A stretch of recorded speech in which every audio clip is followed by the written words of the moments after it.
se va a la autoridad aduanera competente para el análisis. Lo conocemos con el nombre de Laboratorio Central. Ya no se llama así, ahora se llama quién sabe qué de servicios científicos. No me acabo de aprender el nombre. Y el tercer ejemplar se va a quedar bajo custodia del agente aduanal, representante legal, importador o exportador que haya promovido el despacho. Una pregunta es, ¿cuánto tiempo tienes que guardar la muestra? 6 meses. ¿Por qué 6 meses? Porque el 152 de la ley aduanera, ya desde hace algún tiempo, establece que ese es el plazo máximo que tiene el Laboratorio Central para emitir el dictamen de la clasificación arancelaria. Los 3 ejemplares de la muestra van a ser idénticos entre sí. Si hay varias especies, si hay variedades de mercancías, se tienen que tomar tantas muestras como variedades de mercancías haya. La autoridad le va a dar el número de registro y cada uno de los recipientes van a quedar lacrados, es decir, va a quedar contenido en un recipiente sellado que va a llevar, entre otras cosas, número de pedimento o aviso consolidado, la fracción arancelaria y desde luego también datos respecto a las firmas y los nombres de quienes hubieran intervenido en el despacho aduanero. Esto para garantizar la inviolabilidad de las muestras, para garantizar que los 3 ejemplares son idénticos y que nadie les ha metido mano. Mucho cuidado con guardar estas muestras esos 6 meses porque luego se necesitan para una pericial. Y resulta que ¿dónde quedan las muestras?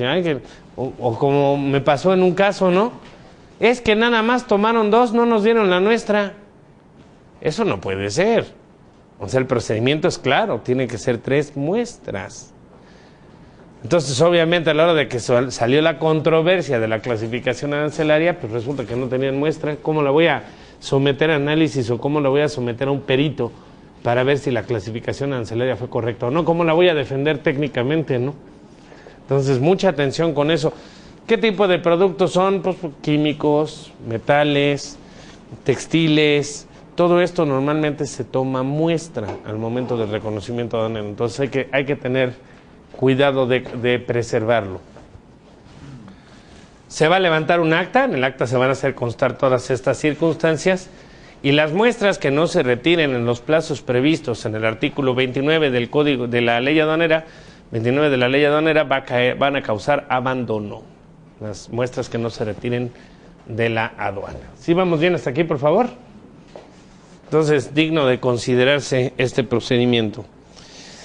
Algo que nos puso los pelos un poquito de punta, pero que tiene toda la lógica del mundo, es el artículo 76 del reglamento. ¿Qué te pueden pedir durante el reconocimiento aduanero? Fíjense ustedes que aquí la historia es interesante. El artículo 44 de la ley aduanera era el que establecía en qué consistía el reconocimiento aduanero. Y en ese artículo 44 se establecía que se iban a revisar cantidad, descripción, números de serie, datos de identificación de la mercancía, origen. Bueno, ese artículo 44 quedó derogado en las reformas de diciembre del 2013. Entonces, quedó abierto el reconocimiento aduanero a que se verificaran cualesquiera datos, cualquier información que se necesite para que la autoridad pueda determinar si lo declarado en el pedimento corresponde a la realidad. Y miren ustedes, aquí el artículo 76 dice, la autoridad aduanera podrá constatar los resultados del proceso industrial, tomar fotografías, recabar diseños industriales, folletos, catálogos, informes, a fin de determinar las características de la mercancía sujeta a reconocimiento aduanero. En cada diseño, fotografía, folleto o catálogo se asentarán los datos que sirvan para referirlo al pedimento o solicitud que corresponda y se marcarán con precisión las mercancías afectadas. En casos distintos al despacho aduanero, se estará lo dispuesto por el Código Fiscal de la Federación o supletoriamente por el Código Federal de Procedimientos Civiles. Y fíjense ustedes que hay varias reflexiones. La primera es, sí, ahora va a ser posible que durante el reconocimiento aduanero de repente te digan, es que necesito ver un folleto donde se explique para qué sirve esta mercancía. Es que necesito ver un plano para que me digan dónde va montada esta pieza. Es que necesito, ¿sí me explico? Ese tipo de información. No había dentro del reglamento de la ley aduanera, dentro de la propia ley o de las reglas, una disposición en este sentido. Es novedosa. Y creo yo que, obvio, a nadie le gusta que le digan, pues con la novedad de que nos están diciendo en la aduana que presentes, por favor, folletos o que presentes información de la mercancía. A nadie nos gusta, pero tiene toda la lógica del mundo. Imagínense que son ustedes las personas que están llevando a cabo el reconocimiento de las mercancías y les presentan ahí un bien que, pues, quién sabe qué será, ¿no? O sea, a mí me gusta contar una anécdota. Cuando nos instalaron el conmutador ahí en el World Trade Center, ahí está la oficina, ahí estoy a sus órdenes. Fue en el año 2007. No había como ahora tantas facilidades de que sígueme y que desvía el celular y qué tal. Entonces realmente el tema de la instalación del conmutador, porque nos cambiamos de oficina, estábamos ahí en Lago Alberto, que ahora ya es todo territorio Telcel, todo lo compró Slim. Sí, y de hecho ya el edificio donde estábamos ya no existe, lo tumbaron, hicieron un centro comercial. Nos cambiamos al World Trade Center y con el estrés, ¿no? De que los clientes no fueran a no encontrarnos, básicamente. Entonces tenía que ser el cambio lo más rápido posible. Entonces llega el técnico, se le queda viendo al conmutador, se le queda viendo a la tableta del World Trade Center, de las líneas, se le vuelve a quedar viendo al conmutador, se le vuelve a quedar viendo las tabletas. Y entonces dice la frase que nunca quieres oír en un técnico, ni en un médico, ni en un mecánico, ni en un plomero. La peor frase que puedes oír. No, una peor. Patrón, ¿qué cree? Esa es la frase. Cualquier cosa que siga después de un patrón, ¿qué cree? No es bueno, no, bueno, ya valió. Esa es la consecuencia, ya valió. Sí. Sí, o sea, después del patrón, ¿qué cree? No viene una buena noticia, ¿no? O sea, es que no le puede instalar su conmutador. ¿Por qué? Pues es que no traje la pochadora de maroma y su tableta es de galleta. Entonces, como la tableta es de galleta, necesito la pochadora de maroma. Entonces, no puedo instalar. Me lo dijo tan convencido que no tuve argumentos para refutárselo. Pero ya que se había ido y que dijo que iba a regresar al día siguiente con la pochadora de maroma, me pregunté, ¿qué es una pochadora de maroma? Imagínense que ustedes son las personas que están practicando el reconocimiento aduanero y les llega un pedimento donde viene pochadoras de maroma. ¿Qué son? ¿Para qué sirven? ¿Cómo se usan? ¿Sí nos vamos entendiendo? O sea, sí tiene una lógica el reglamento de la ley aduanera. ¿No quieren saber qué era la pochadora de maroma? Porque al día siguiente, por supuesto, fui a ver qué era la pochadora de maroma, ¿verdad? O sea, claro está. Era una especie de pinza que efectivamente, a la hora que él la apretaba, hacía como una maromita y hacía agujeros. De lo que se puede concluir que pochadora viene de poach, ¿no? De hacer agujeritos. Es así un Spanglish completo, ¿no? Una pochadora de maroma. Y la tableta era de galleta, porque sí parecía galleta, parecía una galleta salada, de las así, de las saladitas, ¿no? De Gamesa, así.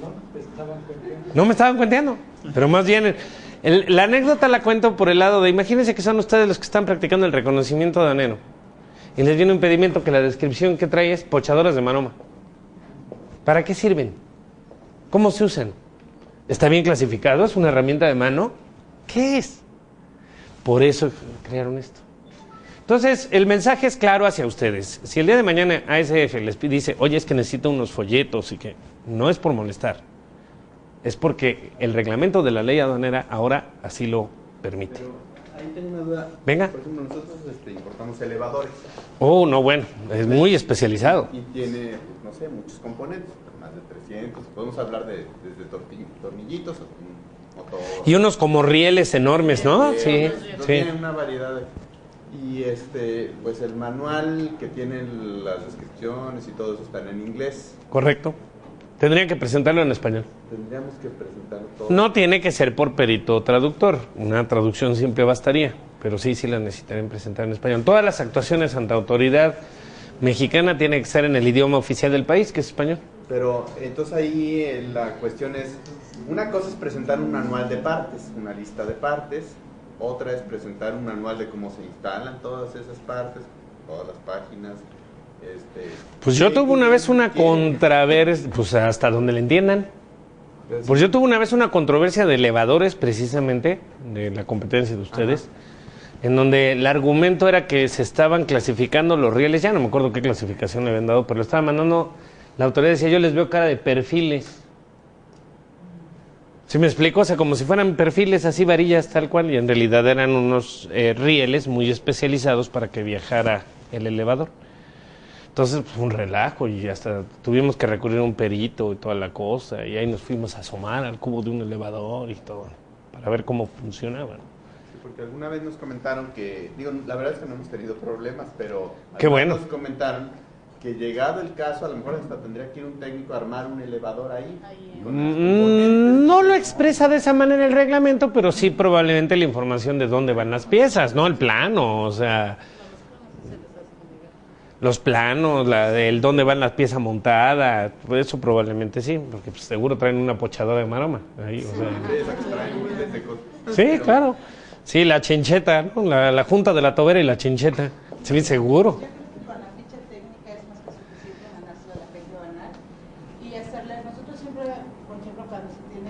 ¿Qué tipo de mercancías manejan en la empresa donde están ustedes? Acero. Acero. No, bueno, sí, claro, ya me lo había dicho. Pero, por ejemplo, he estado también en otros giros y realmente cuando son maquinarias o son cosas así, mandamos la ficha técnica y mandamos el qué es, para qué sirve y de qué está hecho a los que están comprando y realmente la gente aduanal no tiene ningún problema al clasificar. Sí, no, bueno, pero el problema no es el agente aduanal, es el cuate que te toca en el momento de la verificación. Digo yo un dato para que se les pongan los pelos de punta. Parte de mi trabajo ha sido también capacitar al SAT. De modo, o sea, los niños necesitan zapatos, ¿ok? Entonces me han llamado a través de un instituto en el cual doy clases. Han ganado licitaciones. Entonces, por ejemplo, para que nos demos una idea, les desarrollamos un módulo de valoración aduanera para su universidad virtual. El puro módulo son 30 horas, o sea, y la capacitación que tiene la AGACE en materia de comercio exterior son como 500 horas, pueden hacer una especialidad. La universidad virtual está ahí en Querétaro. Otro día me mandaron llamar para capacitar a la gente del reconocimiento aduanero, a los verificadores. Les tienes que explicar clasificación arancelaria. ¿Va? ¿Cuántos días tengo? Tienes 2 horas. 2 horas para explicar clasificación arancelaria. ¿Sí? ¿Qué les voy a explicar? Lo que puedas. La anécdota va a lo siguiente.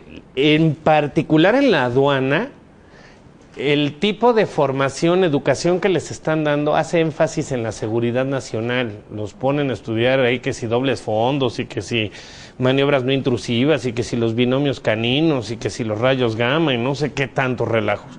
Pero en materia aduanera les dan una embarradita, ¿eh? Y recuerden ustedes que para ser verificador aduanero o oficial de comercio exterior puede ser hasta nomás con prepa, ¿eh? O sea, para que ustedes lo piensen y sepan que las personas que van a llevar a cabo la verificación de las mercancías no necesariamente saben mucho, ¿sí me explico? Entonces no les caiga de raro, pues, que sí les pidan diagramas, información, algo como para tratar de entender qué es lo que se está despachando, ¿no? Porque si no, no van a poder. Y además otra cosa, el último párrafo me llama la atención, porque dice, en casos distintos al despacho aduanero, te vas a Código Fiscal de la Federación. ¿Eso qué quiere decir? Que cuando no es despacho aduanero te lo pueden pedir de viva voz, porque en el Código Fiscal de la Federación hay un procedimiento para requerir por escrito la información. Aquí dice, en casos distintos al despacho aduanero te vas a código. Ahí sí te van a tener que requerir por escrito, pero si es despacho aduanero va a ser de viva voz, así de tráemelo ahorita. Digo, para que lo consideren y que el día de mañana, que su agente aduanal se los pida, no vayan a pensar que está inventando. O sea, sí es real. Este es el tema actual. ¿Sí vamos bien hasta aquí, por favor? Cumpleaños de Adriana Sánchez Muñoz. Sí, está bien guapa. Lo voy a felicitar. Contribuyentes responsables y padrones. Bueno, ¿qué les puedo yo decir? Primero, artículo 77 del reglamento. ¿Cuántos expedientes de comercio exterior tenemos que tener? Todos, pero bueno, sí, además de todos. ¿Cuántos podemos identificar? De entrada, Los contribuyentes hoy en día tenemos que tener un expediente físico y un expediente electrónico. ¿Saben en qué me baso para hacer esa afirmación? O sea, sí, yo sé que se oye bien padre lo de las aduanas paperless y lo que ustedes quieran, pero ¿qué creen? Que todavía no estamos ahí, ¿eh?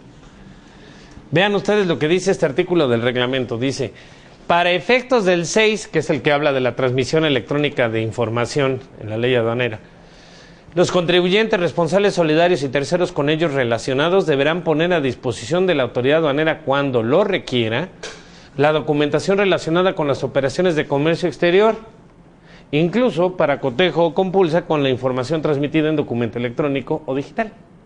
Entonces, ¿cuántos expedientes requieres? 2, el físico y el electrónico. Entonces, está interesante porque más adelante esto lo voy a abordar en el artículo 81, cuando hablemos de la manifestación de valor y sus anexos. Pero ya hablamos de el expediente electrónico va a estar compuesto por los acuses de valor,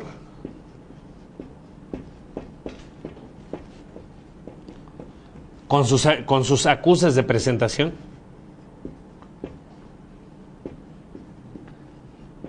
y los e-documents. ¿Están de acuerdo?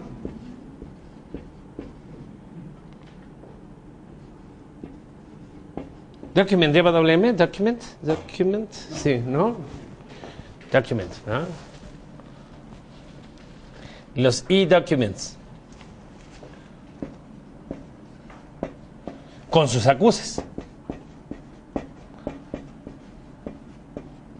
Muchas empresas no lo tienen, ¿eh? La parte electrónica no la guardan. Hay que darse a la tarea de recuperarlo. Llegas y preguntas, ¿cuáles son tus expedientes de comercio exterior? Y típico que te enseñan las carpetas Lefort, ¿no? Y ya depende de qué tan modosita sea la empresa, ya te dicen, no, pues que las verdes son de importación y los rojos son de exportación. Si es más modosita todavía, no, pues los que tienen a Bats Maru son de Japón, los que tienen a Candy Candy son de Argentina y los que tienen sí, no, ya es más, Kitty son los más modositos todavía, ¿no? O sea, ahí depende. Pero y del lado físico, pues ahorita voy a dejar pendiente esta columna, porque ahora vamos a tener 2 tipos de fuentes de documentos. Los anexos al pedimento, que van a tener su reflejo en la parte electrónica, y además los que soportan la manifestación de valor. Y así vamos a tener un expediente completo, si no, no lo tenemos completo. Así de simple. Incluso a nivel de reglas se estipula que el contribuyente tiene que conservar los documentos en la forma que los hubiera obtenido. Esto es importante. Certificado de origen, EUR1, ¿cómo lo obtienes? Pues en original, con sellos, con firmas, así lo tienes que guardar. ¿Sí nos vamos entendiendo? Entonces, hay abusados, porque en lugar de simplificar, digamos, es que la ventanilla única es para simplificarte la vida. Mentira cochina, ¿eh? Falta el eslogan, hay que decir, para simplificarte la vida si trabajas en el SAT. O sea, está pensado para ellos, no para nosotros, ¿eh? No sé si llegaron a oír ese anuncio que era una joya se ve que lo hizo una persona de mercadotecnia que no tenía ni la menor idea de cómo funcionaba una aduana. Un anuncio de radio que estuvo circulando por ahí, que decía, papá, ¿por qué llegaste tan temprano? Ay, hija, es que desde que entró en vigor la ventanilla única, ya no tengo que estar todas las tardes en el muelle viendo las exportaciones. Yo decía, bueno, viejo macuche, ¿qué hacía en el muelle? No van a planchar. Y además con gafete visitante te ponen una multa como de 20,000 pesos. Viejo macuche, seguro sí iba a ver a la otra vieja y le decía que se iba al muelle, ¿no? O sea, porque si no, no se explica, ¿no? Sí nos vamos entendiendo. Pero bueno, entonces es así, ¿la ventanilla única te simplifica la vida? Si trabajas en el SAT. Esa es la idea. Artículo 80, hablando de documentación que tienes que conservar. Originales de los certificados de origen. El contribuyente tiene que preservar para efectos de facultades de comprobación los originales de los certificados de origen. No es un tema menor Porque caso particular de Telecán, la gente tiene la pésima costumbre de que nada más se queda con una copia, o sea, con lo que les transmiten vía correo electrónico, y pare usted de contar.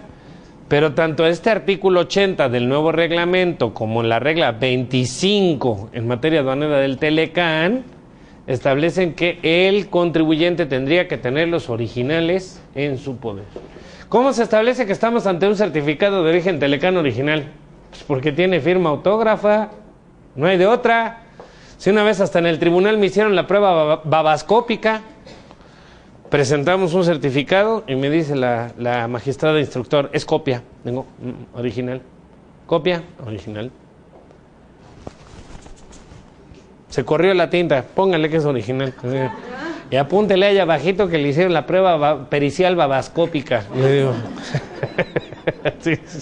Así de sencillo.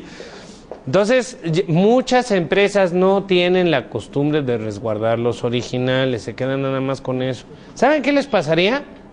Si no pueden presentar el original, les pueden hacer exigibles los aranceles. O sea, más las multas, los aranceles, el IGI, más las multas, más actualizaciones, más recargos. No es un tema menor. Acuérdense que la agente aduanal nada más se queda con una copia y con eso ya la armó. Así lo prevé el 54 de la ley aduanera. Pero ustedes sí tienen que tener el original. ¿Sí nos vamos entendiendo? Entonces, abusados. Pero no todas las importaciones requieren certificados de origen. No, pero tienen que tener solo requieren certificado de origen en la actualidad aquellas importaciones en donde se va a aplicar preferencia arancelaria. Nada más. O sea, estamos hablando de mercancías originarias de cualquiera de los 13 tratados de libre comercio que tiene México en la actualidad. Porque andamos estrenando tratados, tenemos la Alianza del Pacífico y tenemos por ahí a Panamá, ¿no? Aburridísimos los dos, pero bueno, pero son tratados, ¿no? Entonces, cualquiera de los 13 tratados. ¿Traigo de China? ¿Para qué lo quiero el certificado? No me sirve porque no tengo tratado con China, ya no sirve para efectos de cuotas comerciales, no sirve para nada. Muchas veces los chinos lo siguen emitiendo por costumbre, pero no tiene una utilidad en la aduana mexicana. ¿Sí vamos bien? Entonces dice el artículo 80, para efectos de lo dispuesto en el artículo 59, fracción segunda de la ley, en el caso de importación de mercancías bajo trato arancelario preferencial al amparo de algún tratado de libre comercio del que México sea parte, el importador conservará el original del certificado de origen válido que ampare las mercancías importadas, así como de los demás documentos que en los tratados internacionales se establezcan para la obtención de trato arancelario preferencial, porque recuerden que no todos se llaman certificados de origen, caso concreto de Europa puede ser la declaración en factura, ¿no? Excepto cuando dichos documentos hubieran sido emitidos para varios importadores, en cuyo caso los importadores deberán conservar una copia de los mismos. Solo tenemos un tratado que es electrónico el certificado. ¿A que no adivinan cuál? Porque además seguro no hacen operaciones con ellos. Colombia. Resulta que el tratado con Colombia es el único que tiene un certificado de origen electrónico, 100% electrónico. Ahí no hay papeles. Es así muy breakthrough, ¿no? O sea, uno podría pensar que a lo mejor los primeros que deberían de implementar eso serían los estadounidenses, ¿no? Pues no, los colombianos. Resulta que son bien picudos. Para el derecho administrativo, los colombianos son bien picudos. Hay que verlos de cerca, es de lo más interesante que puede haber. Y también hay que verlas de cerca las colombianas, pero es por otro lado. Ahora, artículo 81 del reglamento, anexos a la manifestación. Está haciendo el escandalazo, este artículo. Es una vacilada que sea el escandalazo, porque a ver, vamos por partes. Todo nace de la manifestación de valor. ¿Quién debe de hacer la manifestación de valor?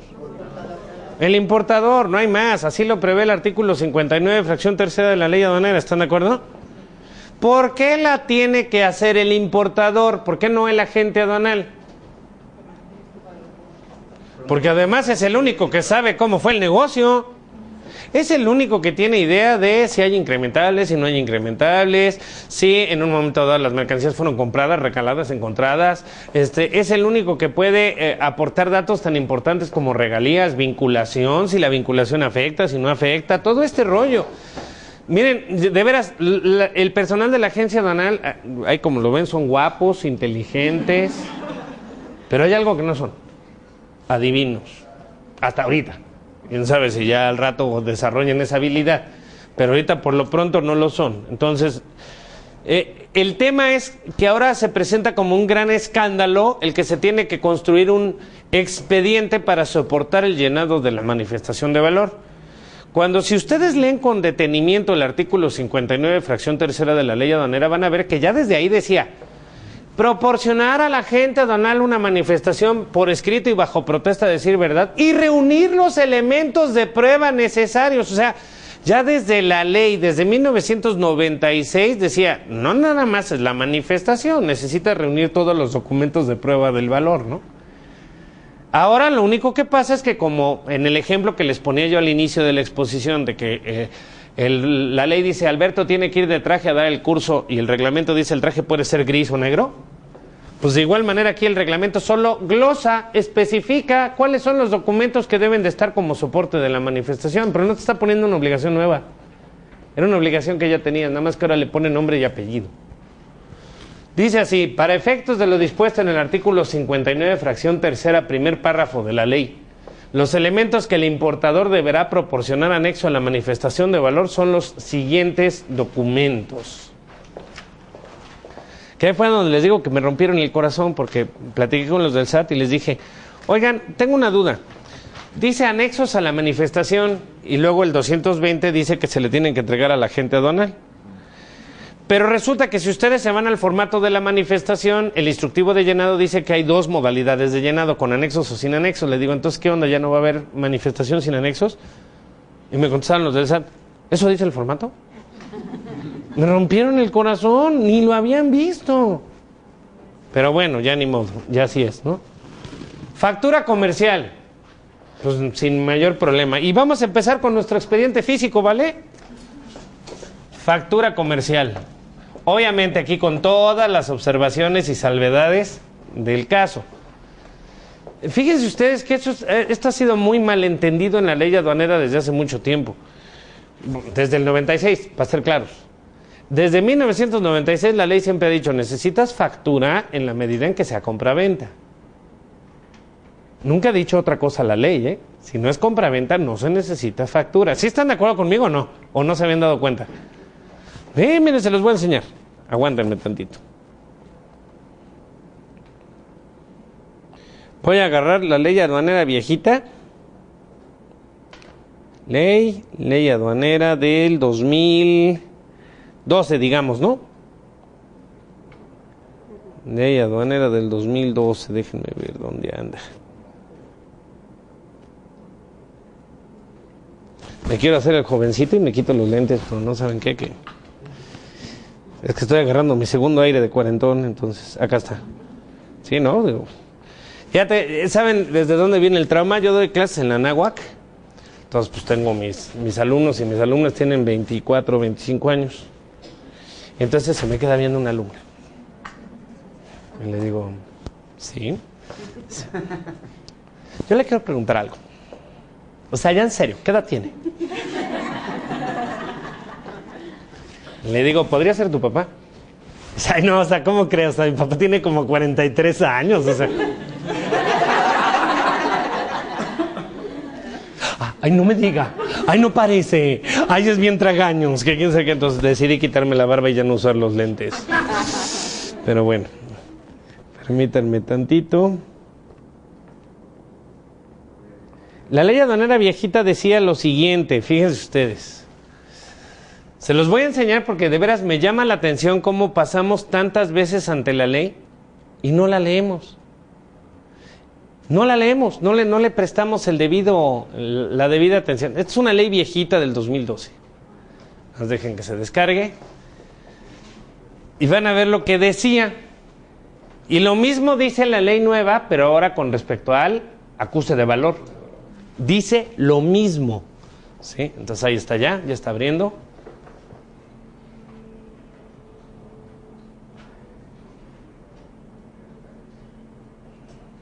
Despiértate. Vaya. Ahí está. ¿Y usted?